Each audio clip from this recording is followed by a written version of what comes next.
Hi friends, welcome back to our channel. ఈరోజు మనం ఏపీలో సెప్టెంబర్ నెల పెన్షన్లు పంపిణీ గురించి అయితే ఈరోజు మనం డిస్కస్ చేద్దాం. ఏపీలో అధికారంలోకి వచ్చిన తెలుగుదేశం, జనసేన మరియు బీజేపీ కూటమి ప్రభుత్వం కీలక నిర్ణయాలు అయితే తీసుకుంటుంది.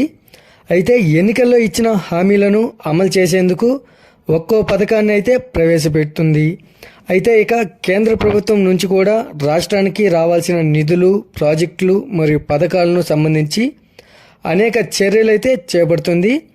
అయితే ఇక రాష్ట్రంలో కూడా వివిధ పథకాలకు సంబంధించి మార్పులు చేర్పులు అయితే చేస్తుంది.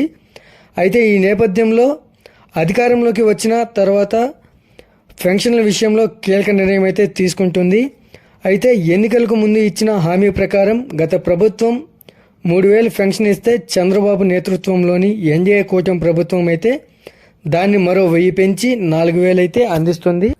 అయితే ఇక అధికారంలోకి వచ్చిన తర్వాత రాష్ట్రంలో పెన్షన్ల విషయంలో అయితే ఏమాత్రం చంద్రబాబు ప్రభుత్వం చాలా జాగ్రత్తగా అయితే వ్యవహరిస్తుంది. అయితే ఎన్నికల హామీల్లో భాగంగా మొదట పెన్షన్ పెంపును అయితే అమలు చేయగా ప్రతి నెల 1వ తేదీన పెన్షన్లకు అందించే విధంగా చర్యలు అయితే తీసుకుంటుంది. అయితే వచ్చే సెప్టెంబర్ నెల పెన్షన్ల గురించి అయితే ప్రభుత్వం ఒక కీలక నిర్ణయం అయితే తీసుకుంది. అయితే ఈసారి ఒకరోజు ముందుగానే పెన్షన్లను అర్హులకు అందించాలని అయితే నిర్ణయం తీసుకుంది. అంటే ఈ నెల 31వ తేదీనే లబ్ధిదారులు ఇళ్ల వద్దనే పెన్షన్లను పంపిణీ చేయనున్నట్లు కూటమి సర్కార్ అయితే ప్రకటించింది. అయితే మనకు సెప్టెంబర్ 1వ తేదీన ఆదివారం సెలవు రోజు కావడంతో ఒకరోజు ముందుగానే అంటే ఆగస్టు 31వ తేదీనే పెన్షన్లను పంపిణీ చేయనున్నట్లు ప్రభుత్వం అయితే ప్రకటించింది.